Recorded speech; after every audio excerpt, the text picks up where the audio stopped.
बैठो सारे लोग बैठो। अब पढ़ो दुरूद शरीफ झूम कर, बुलंद आवाज से पढ़ो दुरूद शरीफ एक मरतबा।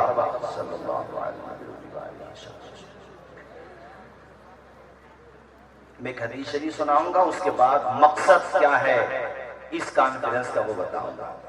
इमाम हसन और हुसैन के बचपन के हवाले से यह हदीस शरीफ है।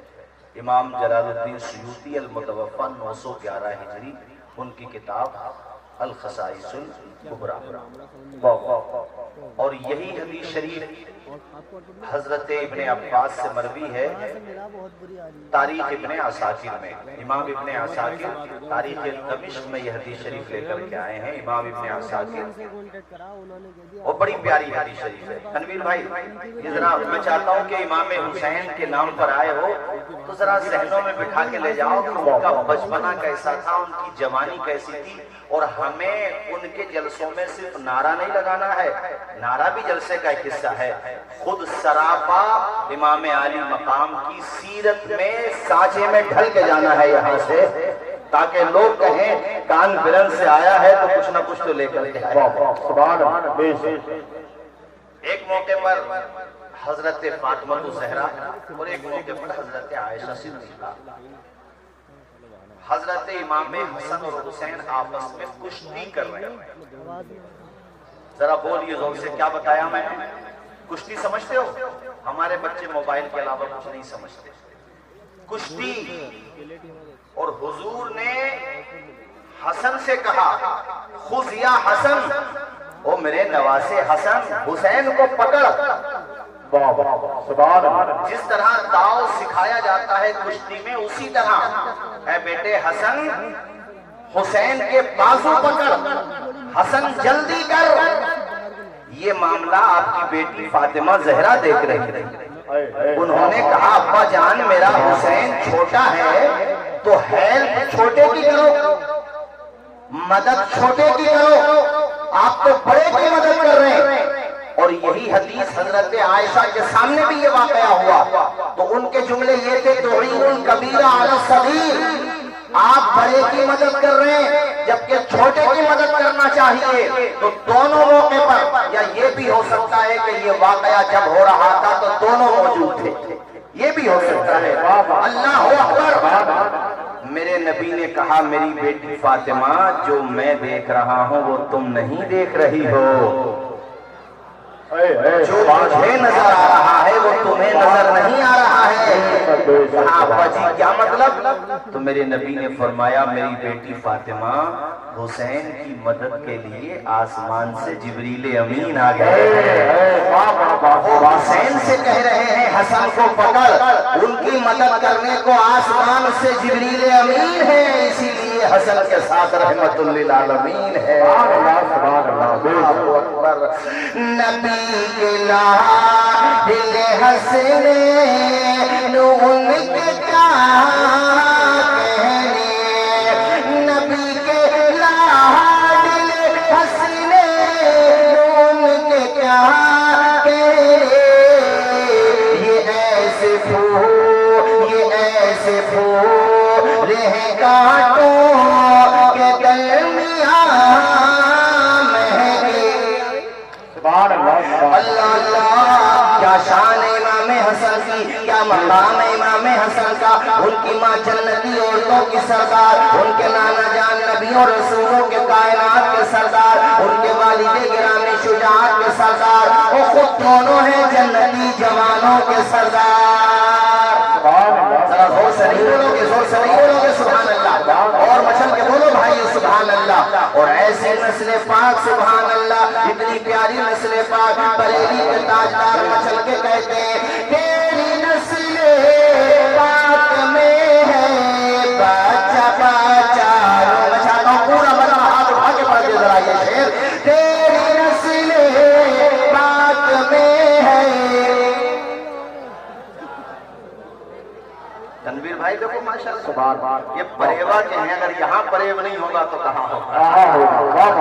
तेरी नस्ल,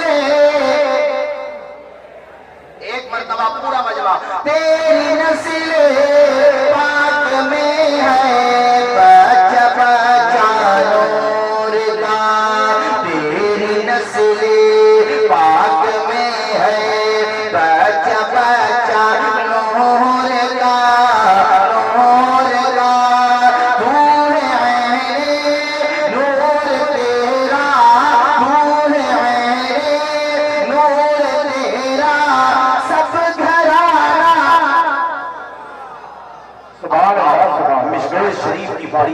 हदीस, बहुत प्यारी हदीस शरीफ मुझे याद आई। और उसके बाद फिर तुम्हें मैं ये मकसद बताऊंगा कि मेरे नबी ने अपने नवासों को कुश्ती क्यों सिखाई। इस सवाल का जवाब मैं आपसे पूछना चाहता हूं, क्यों सिखाई बताओ।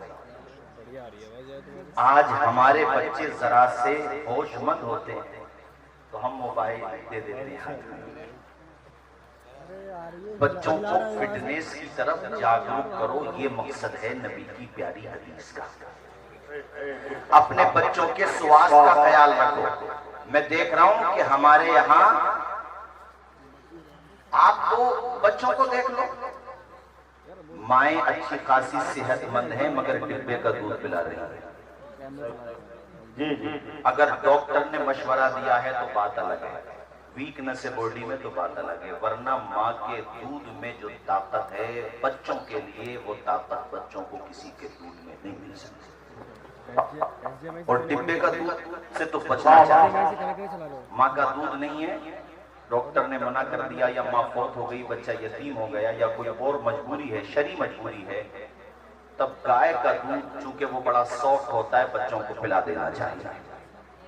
मेरे नबी ने बचपने में अपने नवासों को कुश्ती सिखा करके तुम्हें ये पैगाम दिया है कि अपनी पोती पोता को, अपने बच्चों को, अपने नवासों को बचपने ही से उनके जिस्म को हेल्दी रखो, सेहतमंद बनाओ। अरे जिसकी सेहत होती है, कहा जाता है तंदुरुस्ती 1000 नेमत है। अगर तेरे पास दौलत भी है, तेरे पास माल का माल है, अगर सेहत नहीं है तो सब बेकार। जी यही बात। ये बातें नहीं आती मगर मैं ये जिक्र कर रहा हूँ कि मैं जानता हूँ जो फिट रहेगा वही हिट रहेगा। 3 बजे तक बच्चे मोबाइल चलाएं, 4 बजे तक बच्चे गंदी गंदी फिल्में देखें, गाने देखें। उस दिन में फिर वो बगैर मजबूरी के कोई काम नहीं था कि साहब जलसे में जागे थे या रात में कहीं जॉब कर रहे थे, तनवीर भाई कोई काम नहीं था, सिर्फ मोबाइल चला रहे थे।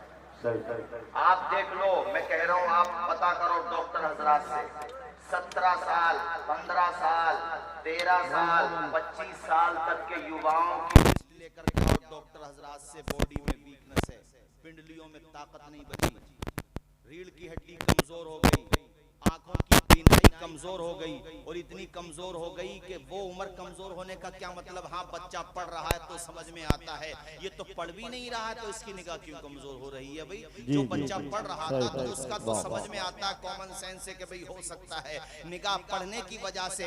ओ भाइयों मुस्कुरा के इस बात को न टालो, अल्लाह ने तुम्हें सेहत दी है, इसकी हिफाजत करो। ये सेहत का खजाना है, इसकी हिफाजत करो, जिंदगी भर काम आएगा। यहाँ बड़े बूढ़े बैठे हैं, इन्होंने तुम्हारी तरह दौलत का दौर नहीं देखा, मेहनत से दिन भर कमाते थे, ये रिफाइन की जगह सरसों का तेल इस्तेमाल करते थे। इनके बाजुओं की ताकत देखो, ये मठा पीते थे, छाछ पीछे थे, दिन भर काम करते थे। आज 25 साल के युवा के बाजू में वो ताकत नहीं होगी जो यहाँ बैठे हुए 60 साल के बूढ़े के अंदर ताकत होगी। रीजन क्या है? इनके बाप दादाओं ने दंगल कराए थे, इनके दौर में रेसें हुआ करती थी, इनके दौर में 24-24 घंटे बच्चे मोबाइलों की स्क्रीन पे अपनी जिंदगियां बर्बाद नहीं करते थे, बल्कि दौड़े होती थी, दंगल हुआ करते थे, बाजुओं में ताकत होती थी, दाव सिखाए जाते थे। मेरे नबी ने अपने नवासों को आखिर कुश्ती क्यों सिखाई बताओ? रीजन ये है कि मेरे उम्मतियों, तुम भी अपने बच्चों को तैरना सिखाओ। अभी कहीं पर बाढ़ आ जाए, तेरा बच्चा तैरना जानता होगा, हद्दल इम्कान वो खुद को भी बचा लेगा, डूबने वालों को भी बचा लेगा। अगर तेरा बच्चा अब उसके बाजुओं में ताकत होगी, अल्लाह न करे कोई मुसीबत का वक्त आ जाए, कोई परेशानी आ जाए, रास्ते में चोर उचक्के मिल जाए, कोई मुसीबत आ जाए, तो अपना भी डिफेंस कर लेगा, अपनी फैमिली का भी डिफेंस कर लेगा। ओ यार मेरी बात को तवज्जो के साथ सुनो, आज हमारे जवान तबाह बर्बाद हो रहे हैं। मैंने अभी मोरबी के हवाले से सुना भी और वीडियोस में देखा भी कि कई लोगों ने डूबते हुओं को बचाया। क्यों बचाया? क्योंकि उनके माँ बाप ने उन्हें तैरना सिखा दिया था। तुमने तो अपने बच्चों को सिर्फ मोबाइल देखना सिखाया, सीरियल वो देख रहे हैं, फिल्में वो देख रहे हैं, 24-24 घंटे मोबाइल की स्क्रीन पर लगे हुए अपनी जिंदगी तबाह बर्बाद कर रहे हैं। हम भी क्या खूब हैं, जीने की अदा भूल गए, अपने असलाफ के नक्शे कफे पर भूल गए। मंजिलें पाना तो ठहरा है बहुत दूर की बात, इतना भटके के खुद अपना पता। अब भूल गए बाबा, यही बात।